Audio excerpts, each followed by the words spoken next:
Single? Ano libo, sidecar? Buwag.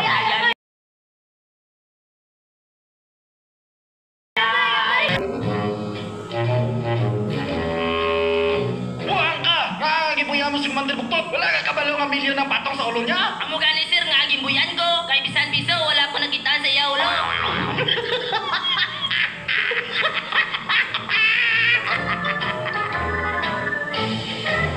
Gusto ko yan! Classic.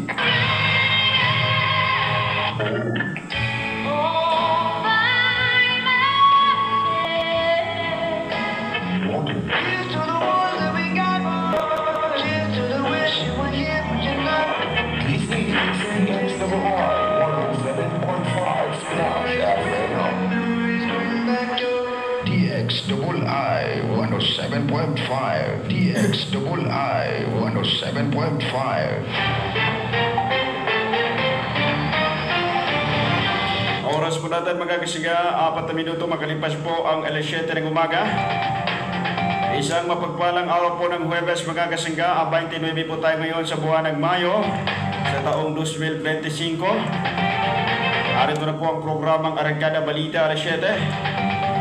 Sa ngalan po ni Kasigang Juwaira Gumansang, ako po muna ang inyong pansamantalang makakasama. Sa musika at pagbabalita, ang anak ng Bangsamoro, Kasanggang Jomar Abdul. Sa ngalan po ng ating buting station manager, Sir Kinini Butch Dikay. Isang mapagpalang araw po ng Huwebes kasanggang Sir SM. Nawa po ay nasa mabuti po kayong kalagayan at nasa malusog ng pangangatawa. Magaling umaga din po muna ang ating bati sa lahat ng ating tagapakinig, sa mga suki po nating mga tagapagkinig.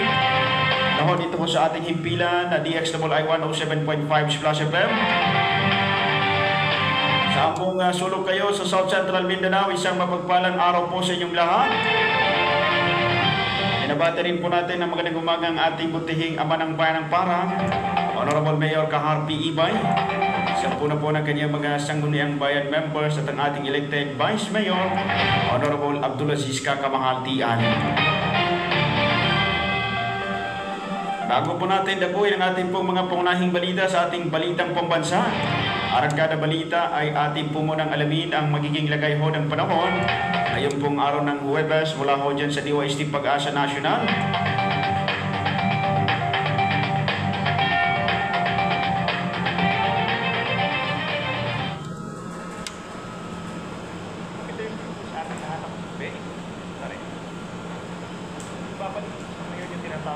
Southwesterly wind flow o yung pong hangin na nanggagaling dito sa may West Philippine Sea or sa may Timog Kanluran. Ang nature po ng southwesterly wind flow, mga pag-ulan, mga light to moderate with at times heavy rains, at minsan malalakas po yan na maaaring magdulot ng mga pagbaha at pagguho ng lupa. Yung southwesterly wind flow, ito yung consider natin na paunang hanging habagat. Samantala sa natitirang bahagi ng bansa, umiiral naman yung mga localized thunderstorms, so hindi na po nakaka-apekto sa ngayon directly yung tinatawag natin na easterlies o yung hangin po galing sa Pacific Ocean.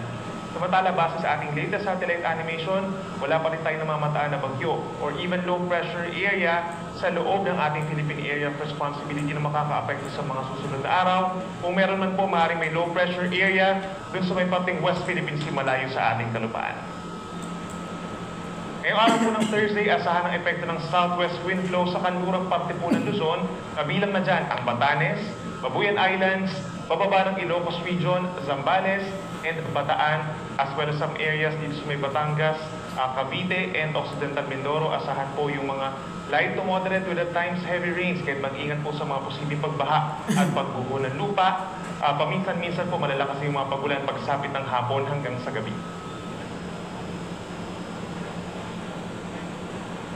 In some areas of northern, central Luzon, Calabarzon, and Metro Manila, as well as Mindoro provinces, then asahan yung mga kalat-kalat na ulan and thunderstorms in many areas of Cordillera region and Cagayan Valley, pagsapit po ng hapon hanggang sa gabi, at meron pa mga isolated na ulan at mga localized thunderstorms sa natitirang bahagi pa ng ating bansa simula mamayang tanghali.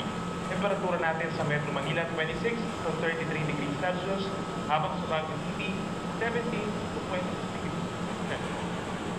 At mga kababayan, makulit pa rin po ang panahon ngayong araw. Mas kakunti na yung mga pagulan kumpara po kahapon, mga light to moderate rains, lalo na sa dakong tanghali dahil yan sa southwesterly wind flow. Dito naman po sa malaking bahagi ng Visayas, umaga pa lamang may mga chance na ng ulan sa may Southern Negros Island as well as Western Visayas.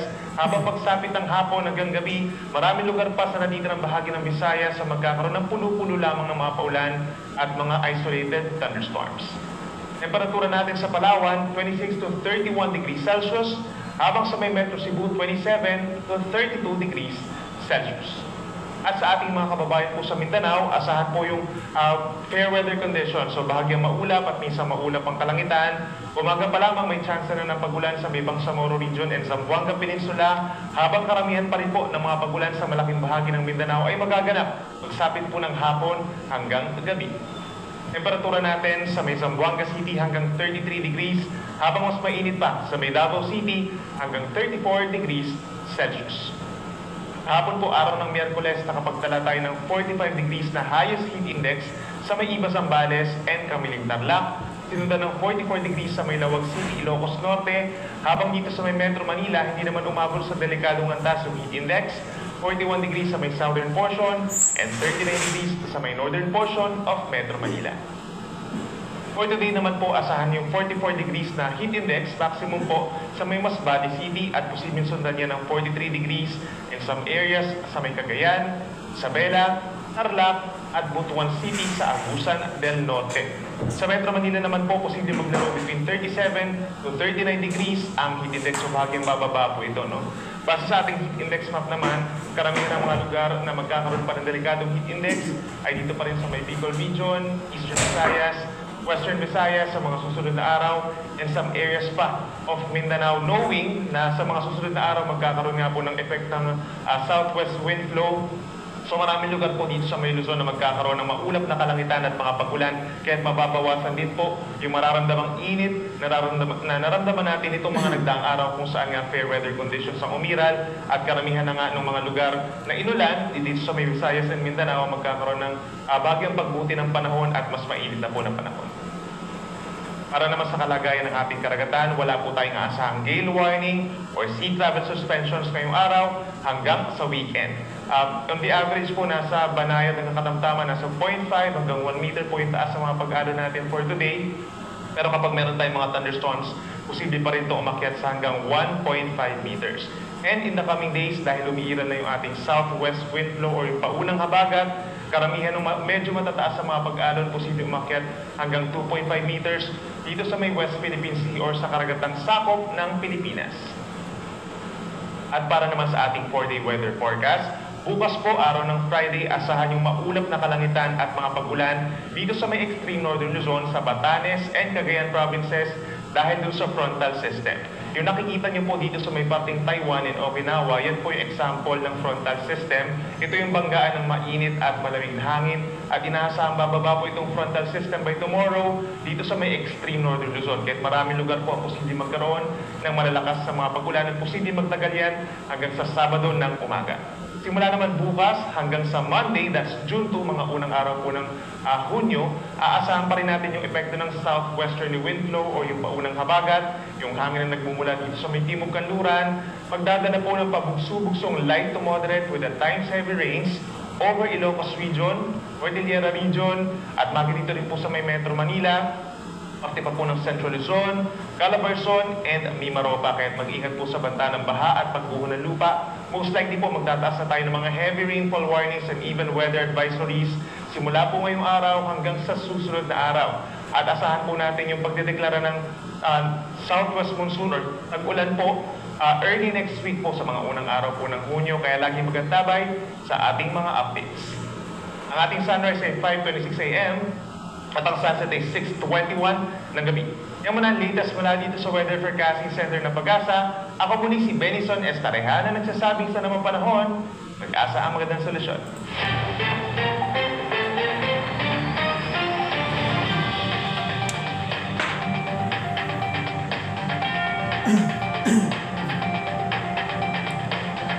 Maraming salamat kay Sir Benison Estareja.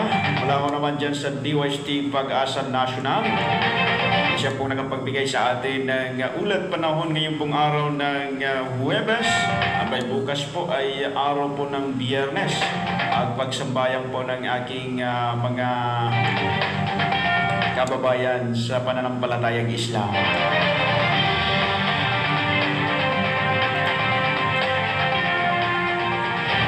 Oras po natin mga kasiga, 13 minuto makalipas po ang alas 7 ng umaga. Atin na pong dapuin ang ating pong mga pangunahing balita sa ating balitang pambansa.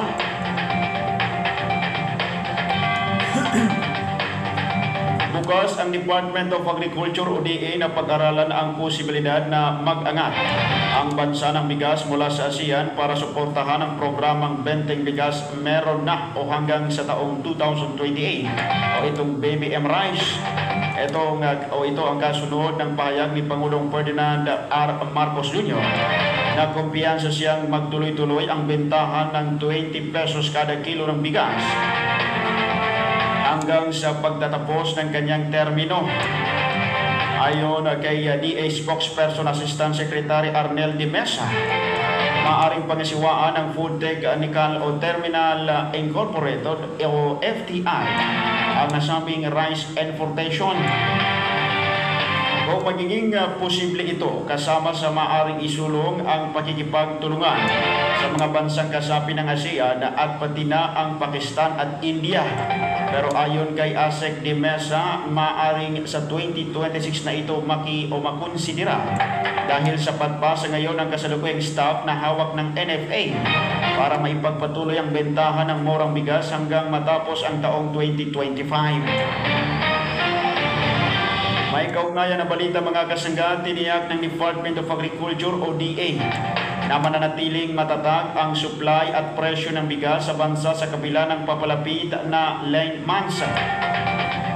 Paliwanag ng Department of Agriculture Assistant Secretary Arnel de Mesa, bunsod ito ng magandang ani ng bigas sa unang bahagi ng taon. Aniya, walang dapat ipag-alala ang mga mamimili dahil mananatili sa 45 kada kilo o 45 ang kada kilo ng bigas. Kumpiyansa naman na si Mesa o di Mesa na maabot pa rin ang target na 20.4 metriko na tulinada na lokal na produksyon ng bigas ngayong taon.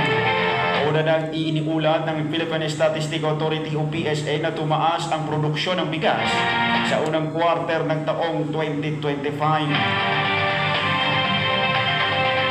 Sa iba pang balita mga kasangga, inikayat ni Senador Sherwin Gatchalian si Pangulong Ferdinand Romualdez Marcos Jr. na magtalaga ng isang PNP chief na mayroong matatag na pamumuno, hindi makukwestiyon na integridad at may malalim na commitment sa pagsiserbisyo sa publiko. Ayon kay Gatchalian, ang susunod na magiging hepe ng pambansang pulisya ay dapat na pagtuunan ng pansin ang peace and order na mahalaga sa kaligtasan ng publiko at sa paglago ng ekonomiya.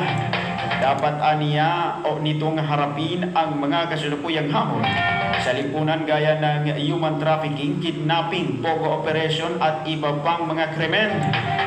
Tinalakay rin ni Gatchalian na isa pang mabigat na hamong kakaharapin ng susunod na PNP chief ang paglilinis sa kanilang hanay at maalis ang mga tiwaling pulis. Giit ng senador na ito ay para maibalik ang tiwala ng publiko at mapanatili ang integridad ng nasabing institusyon. Inatasan naman ng Bangko Sentral ng Pilipinas o BSP ang lahat ng BSP Supervised Financial Institution o BSPs na tingin ang kanilang risk management procedures.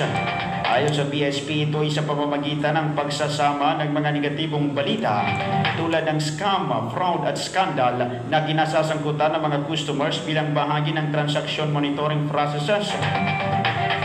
Sa inilabas na Memorandum Number M-2025-017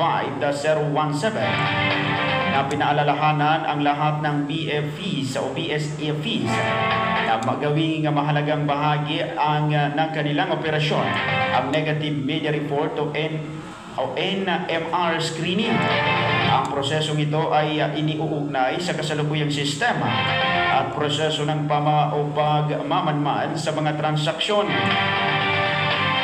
Ang NMR ay tumutukoy sa mga inilathala o ipinapalabas na mga negatibong balita, abiso o ulat tungkol sa ilang individual o entidad.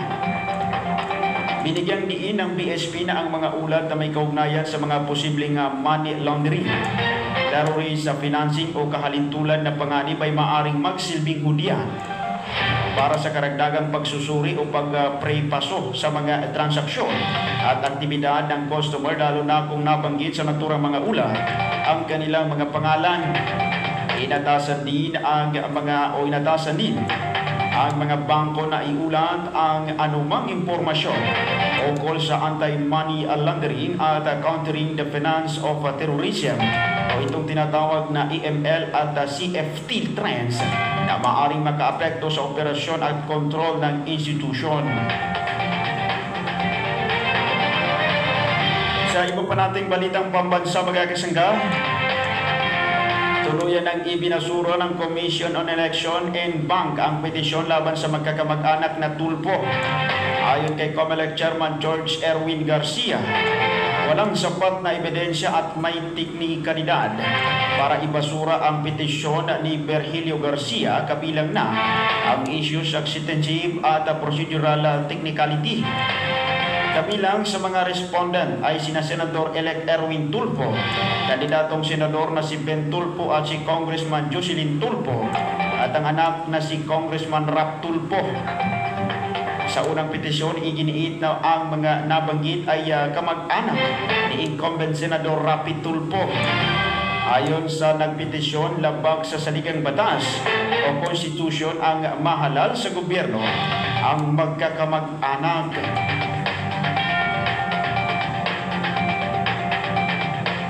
Samantala, pinuri ng Department of Justice o DOJ ang agarang aksyon ng prosecutors makaraang sampahan ng patong-patong na reklamo ang isang lalaki sa Cebu dahil sa mga kontrobersyal na pahayag. Naharap sa reklamong paglabag sa Section 4 ng Anti-Terrorism Act of 2020 at the Cybercrime Prevention Act of 2012, si Giancarlo Maningo na inaresto noong Mayo 14 sa Mandaue City. Ito ay dahil sa kaniyang post na nag-aalok ng 10 milyong pisong reward para sa makakapatay kina Commission on Election Chairman George Erwin Garcia at outgoing Cebu Governor Gwen Garcia at Mayor Raymond Garcia. Nag-alok din ito ng 5 milyong piso para naman sa bombahin ang lahat ng tanggapan ng COMELEC.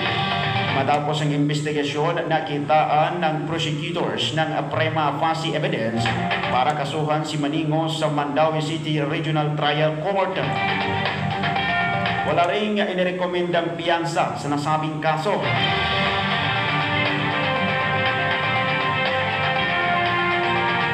Samantala, naniniwala si Senate Minority Leader Coco Pimentel na mariresolba ng hybrid elections ang ilang problema at isyu na naranasan tuwing botohan. Ito ang dugo ng senador sa pangalawang o panawagan ng Kontra-Daya Movement na gawing hybrid ang eleksyon kung saan gagawing manual ang eleksyon sa precinct level pero mananatiling electronic ang transmission. Ayon sa minority leader, maraming mga hindi na-resolvang issue sa nagdaang fully automated elections na isinagawa. Katunayan, ang ilang problema pa niya rito ay paulit-ulit na. Kaya naman naniniwala si Pimentel na kung hybrid ang paraan na gagawin sa susunod na halalan, maraming mga agam-agam at tanong ang agad na malilinis. Bungkahin naman ng senador gawing automated ang canvassing o ang pagbibilang ng mga boto sa mga precinct level. Dapat rin anyang taasan ang parusa hanggang sa habang buhay na pagkakabilanggo para sa mga mapapatunayang magsasagawa ng dagdag bawas ng mga boto. Samantala, sa iba pa nating balitang pambansa pa rin, mga kasangga, itinaas ang watawat ng Pilipinas sa Independence Flagpole sa Luneta kasabay ng pagdiriwang ng pambansang araw ng watawat o National Flag Day kahapon iyan, Mayo 28, 2025. Ito ay nagpaalaala sa atin ng mga sakripisyong ginawa ng ating mga ninuno sa kanilang paglaban para sa kalayaan ng ating bansa. ipinagdiwang din sa petsang kahapon ang unang pagwawagayway ng pambansang watawat matapos talunin ang Philippine Revolutionary Action ang mga puwersang Espanyol na labanan sa Alapan, Imos, Cavite noong 1980 o 1998 kabilang pagtutuwid sa taon 1898. Kahapon ng umaga nagtipon-tipon ang iba't ibang sektor, mga tanggapan ng pamahalaan at iba pang ahensya sa tapat ng monumento ng pambansang bayani na si Dr. Jose Rizal, kung saan sabay-sabay silang nag-stop at salute sa ating pambansang watawat. Matatandaan na sa ilalim ng Republic Act number 8491 o ang Flag and Heraldic Code of the Philippines, inatasan ang lahat ng nasabing opisina at ahensya ng gobyerno ng mga establishmento, paaralan at pribadong tahanan na ibandera ang pambansang watawat ng Pilipinas mula Mayo 28 hanggang Hunyo 12, Araw ng Kalayaan.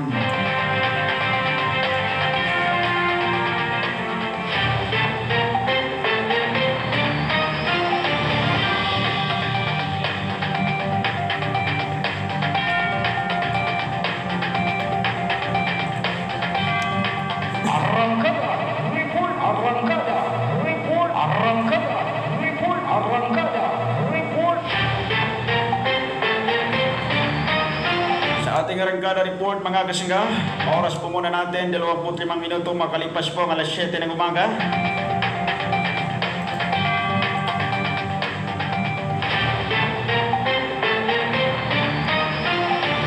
Isang wanted sa kasong karnaping at homicide ang napatay ng mga pulis nang manglaban sa kanila sa nang arestuhin ng mapayapas sa barangay Lantikan sa Pikit, Cotabato kahapon araw ng Martes, noong araw ng Martes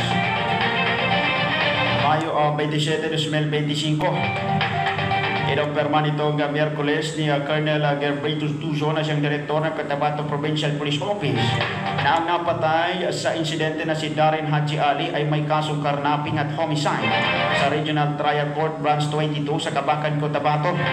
May inilabas na warrant of arrest para kay Ali ang RTC Branch 27 itong Pebrero 26, 2025 kaugnay sa naturang kaso na wala na mga rekomendadong piyansa ang korte sa naturang arrest order. Ayon kay Tuson at kay Brigadier General Alnord Ardiente, Direktor ng Police Regional Office 12, sisilbihan sana ng warrant of arrest ng mga tropa ng Pikit Municipal Police Station at iba't ibang mga units ng Cotabato Provincial Police Office kasama ang Pro 12 si Ali nang matunton sa Barangay Lantikan. Ngunit siya ay pumalag at nagpalabas ng .45 caliber pistol kaya nagkaputukan na nagresulta sa kanyang agarang kamatayan. Ayon kay Ardiente, natunto ng mga pulis si Ali na may alias na long hair sa Lantikan sa tulong ng mga informante. Ilan sa kanila ay kanyang mga kabarangay. Si Ali ay residente ng Barangay Banong sa bagong tatag na bayan ng Tugunan na sakop ngayon ng Bangsamoro Autonomous Region in Muslim Mindanao Bar. Hindi kalayuan sa sentro ng Pikit na nasa teritoryo ng Cotabato na sakop naman ng Administrative Region 12. Sa iba pang arangkada balita mga kasangga, patay naman ang 5 construction workers nasakay ng isang dump truck na bumulusok sa bangin sa Barangay Pichon sa Caraga, Davao Oriental nitong umaga ng Miyerkules, Mayo 28, 2025. Sa mga hiwalay na ulat ng mga lokal na officials at ng Caraga Municipal Police Station patungo sana sa isang construction site ang mga biktima sakay ng dump truck na biglang nawalan ng preno kaya bumulusok. Gumulong-gulong ng ilang beses bago lumapak sa malalim na bangin sa gilid ng highway sa Buroka, Panlaysan sa Barangay Pichon. 5 pang construction worker na sakay din ng na-aksidenteng dump truck ang isinugod sa pinakamalapit na bahay pagamutan at lahat na may maselang mga sugat, pasa at nabalian na mga buto.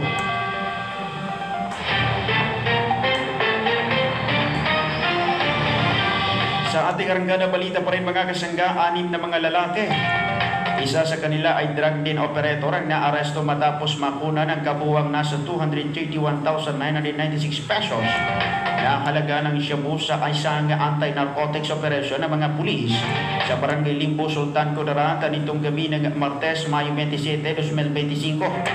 Inumpirma nitong Miyerkules ng mga opisyales ng Maguindano del Norte Police Provincial Office at ni Brigadier General Romeo Juan Macapas na siyang direktor ng Police Regional Office sa Bangsamoro ng Mas Region of Proba ang pagka-aresto sa naturang operasyon nila Salik o nitong si Jomar Salik Kabatua, Ibrahim Sandu Yugan, Yahia Ortega Baragio, Montasir Salilama Kana, Sahidra Pananggulan at Rando Paraboy Abis. Sila ay nakapit na sa detention facility ng Sultan Kudarat Municipal Police Station.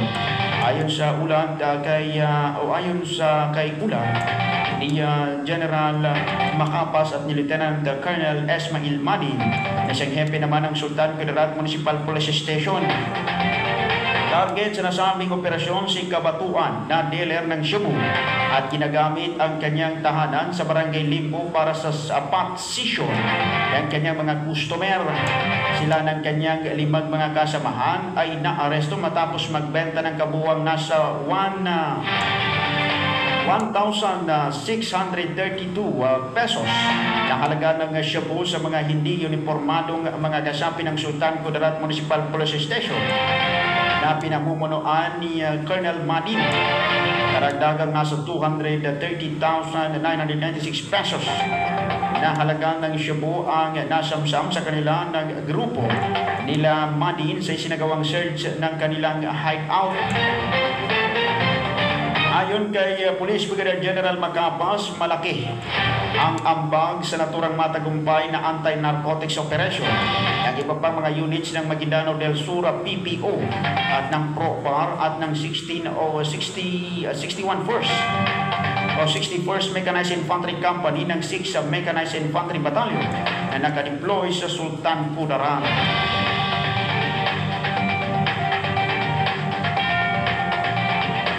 Oras natin mga kasingga, 30 minuto makalipas pa ang alas 7 ng umaga. Sa iba pa nating arangkada balita, isang lalaki naman ang nasawi matapos barilin ng mga hindi pa nakikilalang suspect sa Barangay Awang sa bayan ng Dato ni Sinsuat sa Maguindano del Norte. Ang nasabing insidente ng pamamaril ay naganap sa kilometer 11 bandang alas 2 ng hapon itong araw ng Miyerkules, Mayo 28, 2025. Ayon sa mga inisyal na investigasyon ng pulisya, sakay ang biktima ng isang kulay gray na Honda Click motorcycle na walang plaka na siya ay bagbabarilin ng mga suspect na lulandi ng isa pang motorsiklo na riding in tandem. Papunta ang biktima sa Barangay Awang, galing sana sa bayan ng Upi sa Maguindano del Norte nang maganap ang insidente.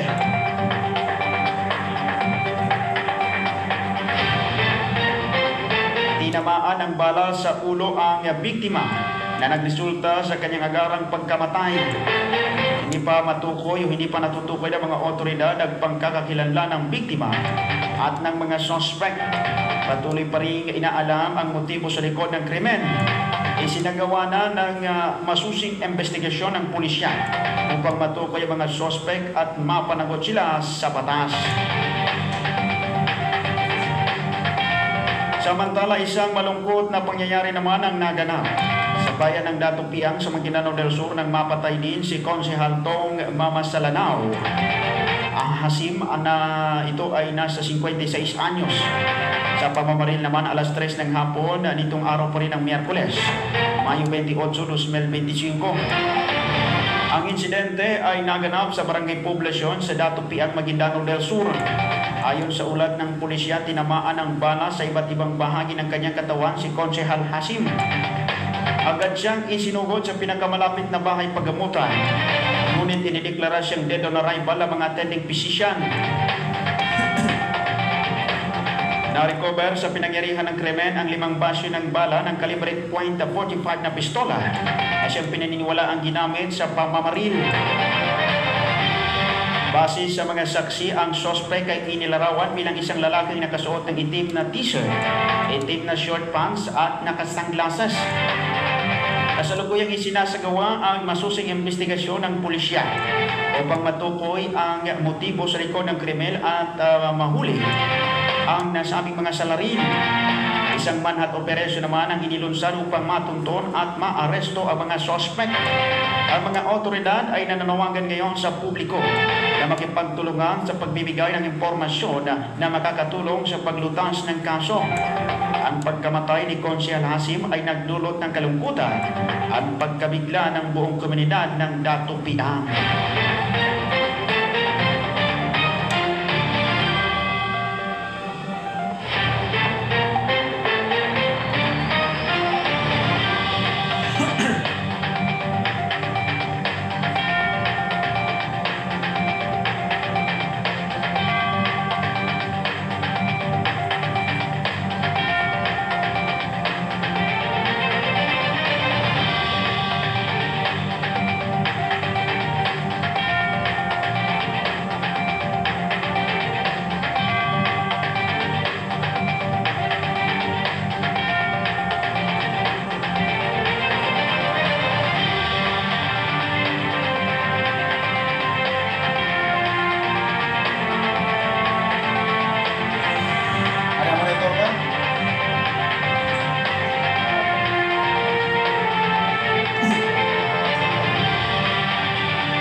Oras po natin mga kasigat, 34 na minuto makalipas po ang alas 7 ng umaga.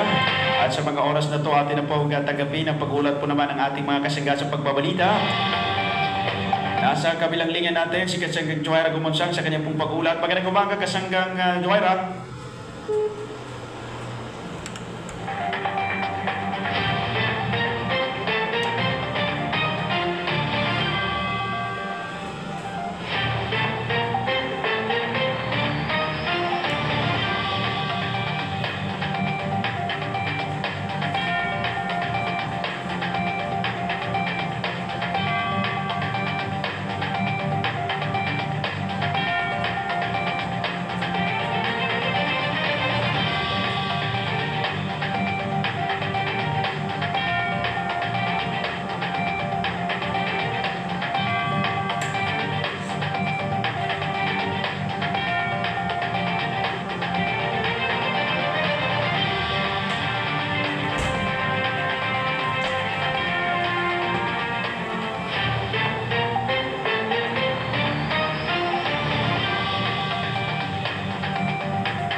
Okay na?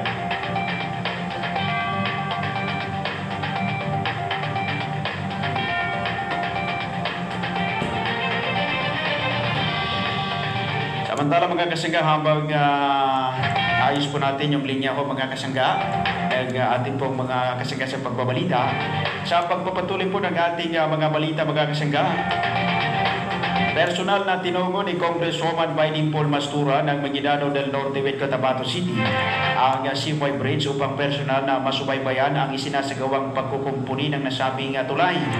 Naantala ang daloy ng trapiko mula sa bayan ng Sultan Kudarat patungong Sultan Mastura at mga karatig na mga bayan sa Iranon Municipalities matapos ang pagkasira ng bahagi ng tulay na nagdulot ng panganib sa mga motorista. Agad na nakipag-ugnayan si Congresswoman Mastura sa Department of Public Works and Highways o DPWH Central Office para sa agarang rehabilitasyon ng nasabing tulay. May mga alternatibong ruta na pansamantalang magagamit ng mga motorista habang isinasagawa ang pagkukumpuni ng tulay. Inasahang matatapos sa taong 2025 ang pagpapatayo ng Simoy Parallel Bridge, isang proyekto na inisyatiba ni Congresswoman Bailey Paul Mastura upang mapabuti ang daloy ng trapiko at magbigay ng ginhawa sa mga motorista. Samantala sa iba pa nating balita mga kasangga, mas pinaigting pa ng Bangsamoro Government ang kampanya nito laban sa tumataas na bilang ngayon ng mga kaso ng HIV sa rehiyon. So, umabot na sa 565 ang naitalang kaso ngayong taon ayon sa Ministry of Health o MOH BARM.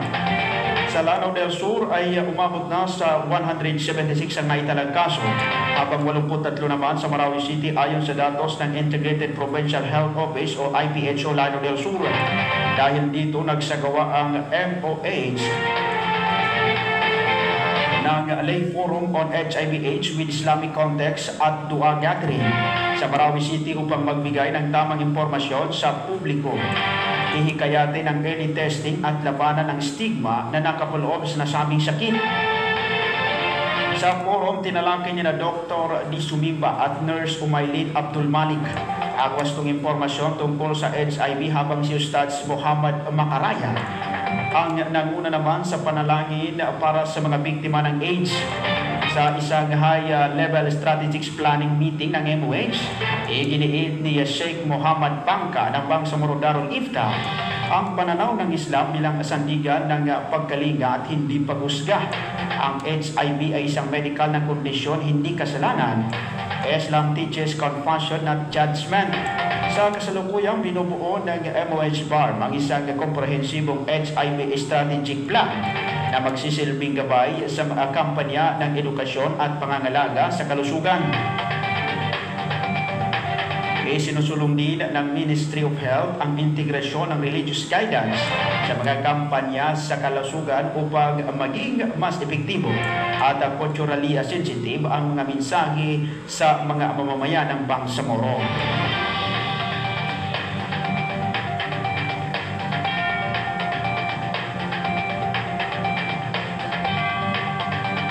Oras po natin mga kasangga ay 39 na minuto makalipas po ang alas 7 ng umaga, at sa mga sandaling ito atin na pong tanggapin ang pag-ulat po naman ni kasanggang Johaira Gumunsang. Magandang umaga ng Miyerkules o Huwebes, kasanggang Johaira.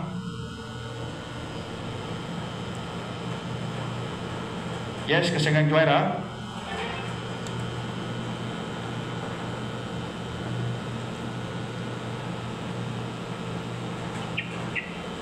Go ahead, kasanggang Johaira.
Sa pagpapatuloy magkakasangga ng ating pong mga balita,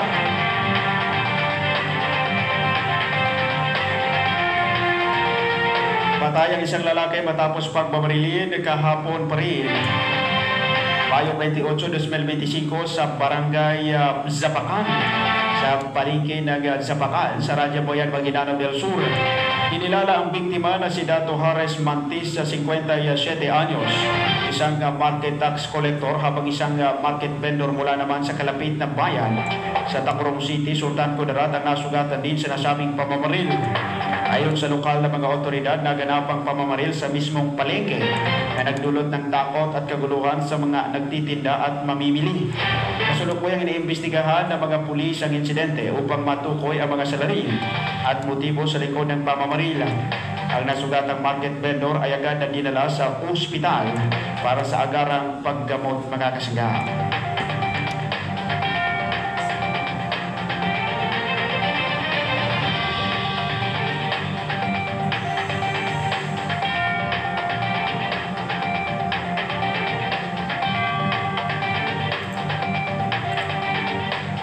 Lasok ka?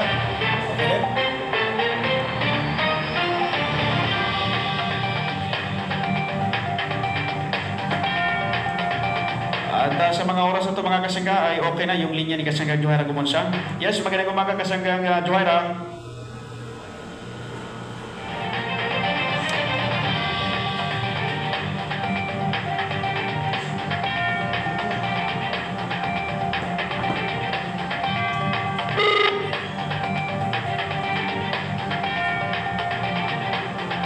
Yes, go ahead, Kasanggang Johaira.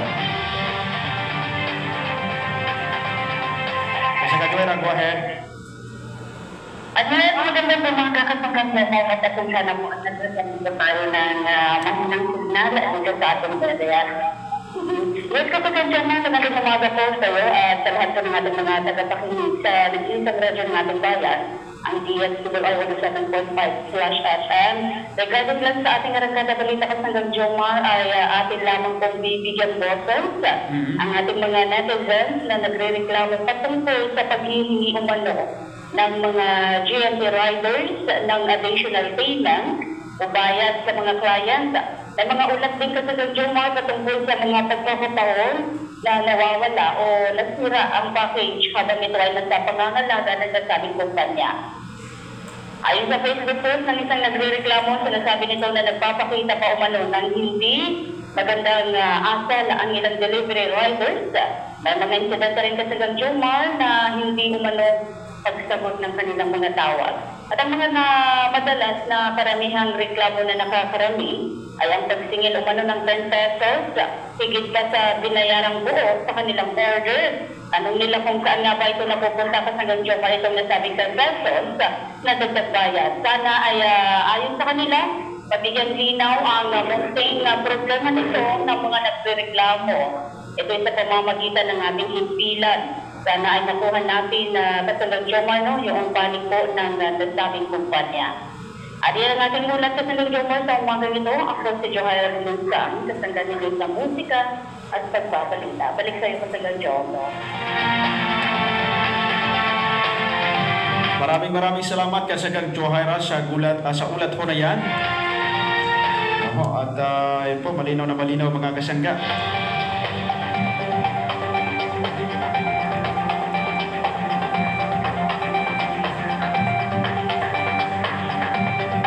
Samantala sa iba pa nating balita mga kasangga, naaresto ng mga otoridad ang magamang sina alias BJ at alias Benson na itinuturong suspect naman sa pagpatay kay Police Executive Master Sergeant Geoffrey Amo ay isang miyembro ng Bagumbayan Municipal Police Station.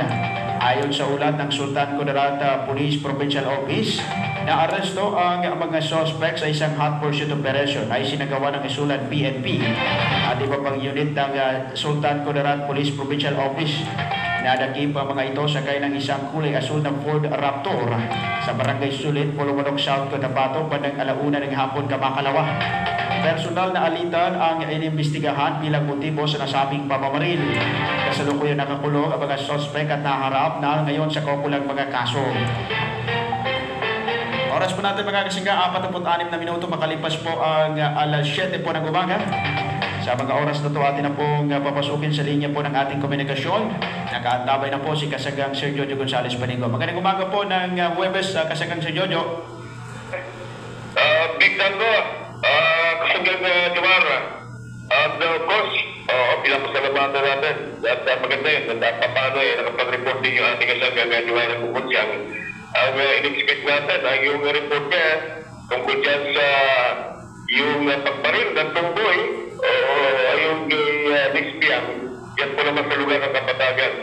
Ang punto dito Kasanggang Jomar ay ginagawa natin ng paraan yung telepono na binigay niya para matawagan natin yung chief of police diyan sa may Kapatagan ay kanya lang mukhang inaatupag ng ating chief of police. Malamang may mga importante ding tawag hindi natin gaano ma-corner ito si EFF para makuhagan natin yung party ng side ng kapulisan based on sa it was conducted the investigation prior to the killing the shooting of a certain lesbian, isang punggoy na iga nga sa paniniwala ng pananampalatayang Islam ay bawal ang magkaroon ng relasyon, ganoon din sa mga gay natin, no? Ayan ang paniniwala nila.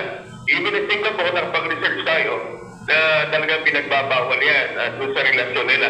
Pero Ross, in the Philippines, ibang klase naman dito, kasi nga, freedom of, country freedom mo tayo. Kumbaga, yung sinasabi natin kaya nga, we're going to the Philippines, it's a freedom country. Yun ang sinasabi ng mga Arab countries, at ilang pang mga Bangladesh, at ilang pang mga foreigners, kaya nag-aasawa sila dito sa Pilipinas. At ito nga, ay pinag-uusapan. Ito mga characteristics. Sabi naman sa paniniwala, kasi ng Kristiyano, Kasanggan Jumar, ay hindi masama ang magmahal kung forever na. At yun na ang ilan sa mga dahilan.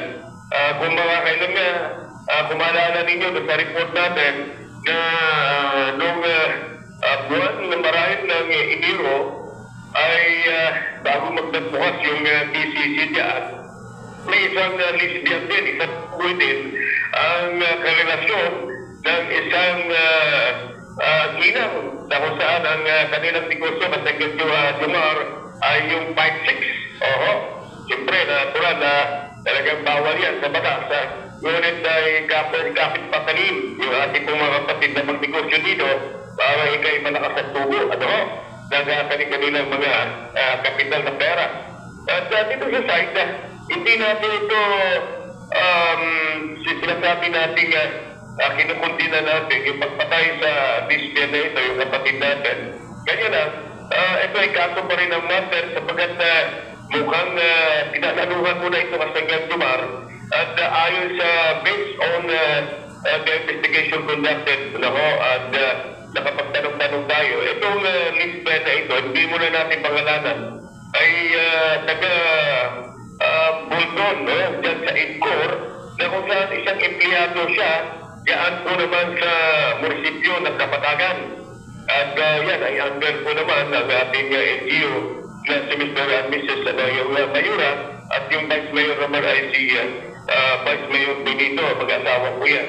So, sisigapin din natin makuha yung panig nila kung ano ang may tutulong, ano ang bigay na tulong dito sa pamilya naman ng napatay na lesbian o tumboy dahil may suspect naman at sa ngayon ay patuloy ang pag-imbestiga. Actually, Kasanggan Jumar ay na-file na yung kaso based doon sa yung na-track din natin. Ayun na ang nais nating alamin ang progress itong report kung saang korte dyan sa Marawi City na part itong chief of police ng Kapatagan police unit o dyan po kumbaga yung istakong ang siyang sumama. Hindi pa natin i-upload kasi doon sa ilang informasyon na nabigay sa ating kasama Kasanggan Jumar Dubunsang. Ito po ang ating pinapaluan. Sa ibang usapin, Kasanggan Jumar, ngayon, balik tayo dito sa bahay ng Parang, mainit ang paningit natin at talagang sumusilip na sa siwang na ilang mga kakahuyan na itong init na dala ng ating haring araw.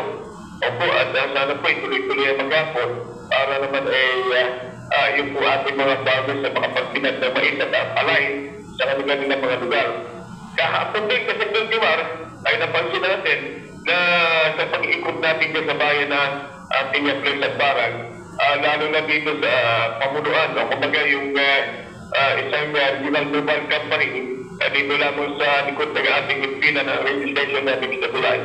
They're trying to sympathize with yung naglagay po sila ng tarpaulin. Na to yung mataas na pinuno ng PNP at yung isang mukha ng company commander nila. And just because they are participating on the flag o kumbaga yung national class A na ginawag na o kahapon sa report ko. At dahil din nabanggit mo rin kanina na kahalagaan ng flag natin every 28th day of May ay itong padala natin sa mga estudyante na tayo po bilang mga Pilipino ay loyal po tayo sa ating bandera at walang ibang bandera maliban dyan sa mga provincial banderas natin, like ng ERMM, may mga bandera din sila. Pero ang nakakataas niya sa Jomar ay yung Philippine flag ko natin, na kung saan ay ang ibig sabihin ay talagang pag ikaw nagsaludo sa ating flag, yung color natin, even yung mga athlete natin, pag yan ginawayway dyan sa ibang lugar, kunyari nandiyan ka sa UK at nakita mo yan, magsasaludo ka, hindi mo kabastusan yan. Hindi yan corny. At kung ikaw ay Pilipino, you have to salute ang bandera po natin sapagkat isang Pilipino na talagang loyal dito sa ating bayan. At yung nga pinamumukha natin sa ating mga estudyante sa ngayon na yung mga Boy Scout po natin, lalo yung mga guro, ay talagang huwag nilang kalimutan yung pagmamahal at yung pong pagganap sa ating flag. Kaya nga may kinakasuhan Kasanggan Jomar dyan sa Metro Manila dahil na pong bahagi ng Pilipinas na kapag binabago nila at yung pag-ingat po na kailangan bawal pumapunit, bawal na baguhin na design, yan po ay may kaakibat na kaso. Samantala sa ibang mga barangay so natin, isang napagandang indikasyon Kasanggan Jomar na yung barangay Magsaysay sa liderato po ni Barangay Chairman Lung Indicay, merong pinapagawang isang building which is naumpisahan na yan at nakita natin isang araw. Nung tayo po napasyal dyan sa Punta Beach na yari sa mga bakal itong process nila. So malamang, Kasanggan Jomar, ito yung pupuntahan ng mga kababayan natin dyan sa Magsaysay, mga humihingi ng tulong at ito sigurado ito yung headquarters ng Barangay Tanod. So magkaiba po yan. Yung opisina ng Barangay Chairman at nandiyan yung mga kagawan niya, magkahiwalay po dito naman sa Barangay Tanod. Kung sino may chip po nila, so congratulations. At least, nakakapag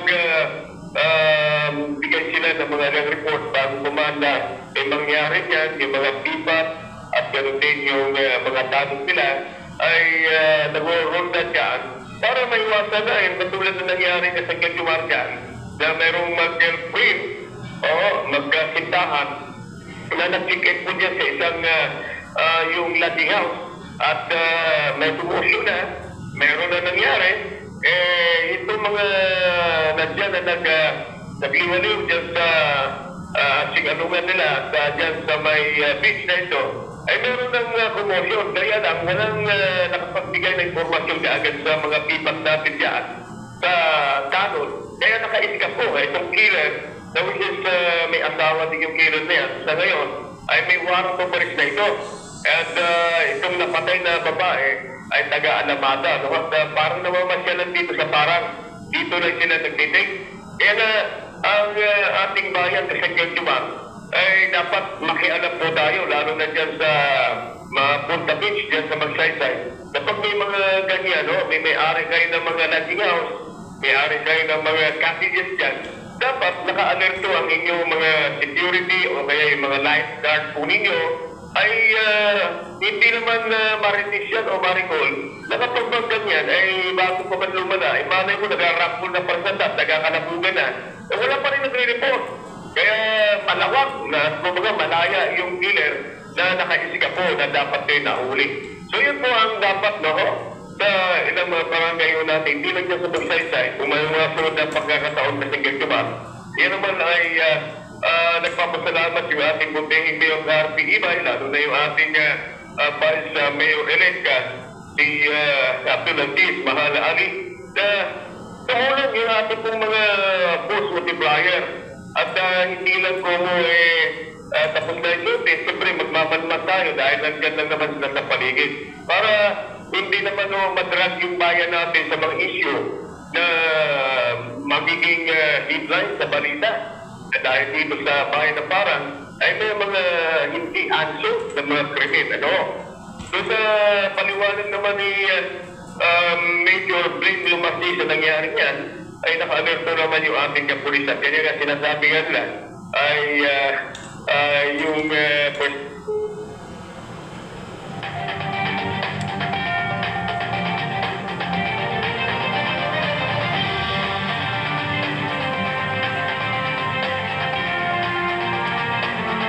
Hello, Mark. bumabati ng maligayang Webes ng umaga sa ating kapulisan at gagawin sa Regional Mobile Force sa Philippine Marines. Po, dyan sa likuan kay Colonel De La Cruz.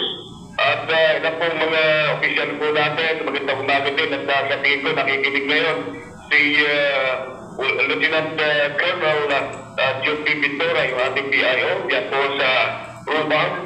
Siyempre, ang ating magiting at makinig is natin Brigadier General Romeo Juan Macapas ang ating ating. Congratulations po at sa Senate po mga krimen na na-resolve po nila ay patuloy ang ating kapulisan. So naman sa mga nagreklamo sa mga cybercrime kasinggang Jumar, ay huwag po kayong mahiya, huwag kayong mag-alala, mag-report po sa cybercrime office sa Rubang dahil dito sa mga sindikato ngayon, mga scam na nangyayari sa atin, sa cellphone natin, ay kablapit po ninyo. Oo.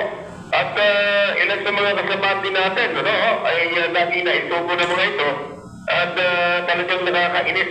Opo, sana ay magiging aral, sending aral dito sa atin lahat na pagkanda nito na nagkalipanan na yung mga scammers na ito. Bigyan natin action. I-report natin yan sa Probar Cybercrime Unit. Yan ang aming mga balita sa araw ng Webes. Magandang umaga mula dito sa ating kailangan para sa ranggar balita at gana report. Ito po naman yung kasangga sa Museo ng Balita, Duty Gonzales Marigua, radyo na, dyaryo pa.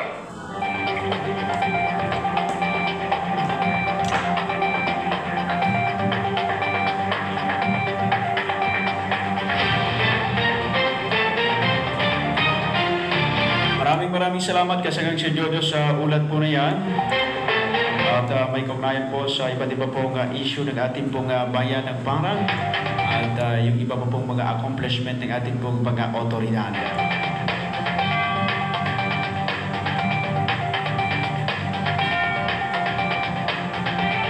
Yung ating pong Vice Mayor ho dyan sa may Kapatagan, mga kasangga, ay si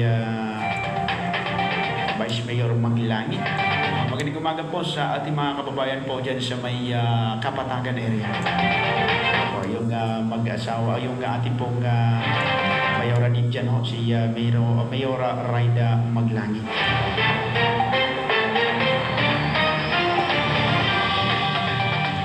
Oras po natin ay punto alauna o alas 8:01 na po ng umaga.